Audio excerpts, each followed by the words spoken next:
মুহুর্মুহু লোডশেডিং, হঠাৎ বাংলাদেশে বিদ্যুৎ সরবরাহ কমিয়ে দিল আদানি। ভারত থেকে বিদ্যুৎ কমতেই অন্ধকারে বাংলাদেশ। শীতের শুরুতেই লোডশেডিং আতঙ্ক। হঠাৎ 427 মেগাওয়াট বিদ্যুৎ কম, আর তাতেই ওপার বাংলায় বাড়ছে উদ্বেগ। আদানির ইউনিট বন্ধ, বিদ্যুৎ সংকটে বাংলাদেশ। কিন্তু এই দায় কার? ভারতীয় বিদ্যুৎ কমতেই উঠছে প্রশ্ন। ভারতীয় বিদ্যুতে টান পড়তেই সন্ধ্যায় অন্ধকার, চাপ বাড়ছে টাকার বাইরে।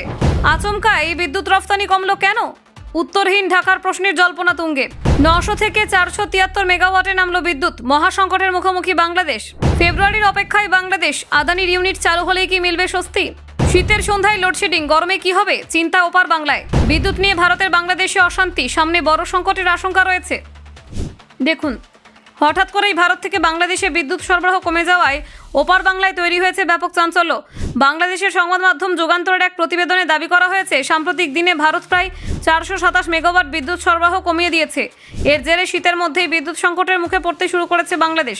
প্রতিবেদন অনুযায়ী এই বিদ্যুৎ ঘাটতির বড় কারণ হিসেবে উঠে এসেছে আদানি গ্রুপের বিদ্যুৎ কেন্দ্রের একটি ইউনিট বন্ধ হয়ে যাওয়ার বিষয়টি। ভারতের ঝাড়খণ্ডে অবস্থিত আদানি গ্রুপের 1600 মেগাওয়াট ক্ষমতা সম্পন্ন বিদ্যুৎ কেন্দ্র থেকে বাংলাদেশে বিদ্যুৎ রপ্তানি করা হয়।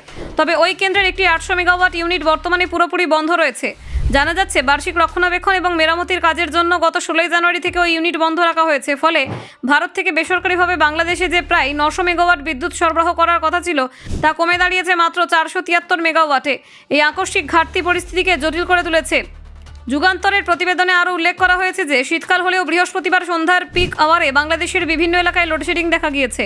যদিও রাজধানী ঢাকায় বিদ্যুৎ বিভ্রাটের প্রভাব তুলনামূলক কম ছিল, তবে জেলা এবং মফস্বল এলাকায় মানুষকে ভোগান্তির মুখে পড়তে হয়েছে।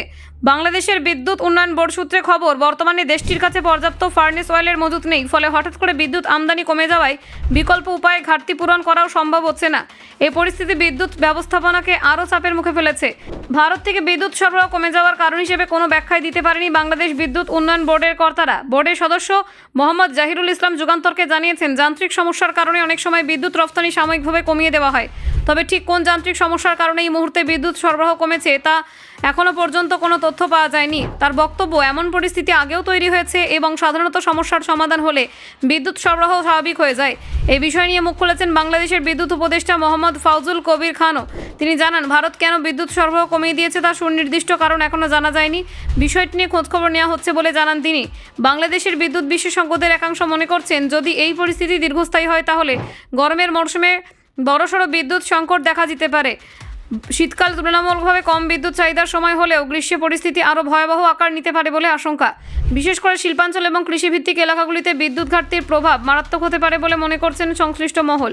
সেচ উৎপাদন এবং দৈনন্দিন জীবনযাত্রা সব ক্ষেত্রে এর নেতিবাচক প্রভাব পড়তে পারে। অন্যদিকে আদানি গ্রুপ সূত্রে জানা গিয়েছে, এটি একটি পূর্ব নির্ধারিত বাৎসরিক রক্ষণাবেক্ষণের প্রক্রিয়া। ব্যুরো রিপোর্ট, অজানার দেশে।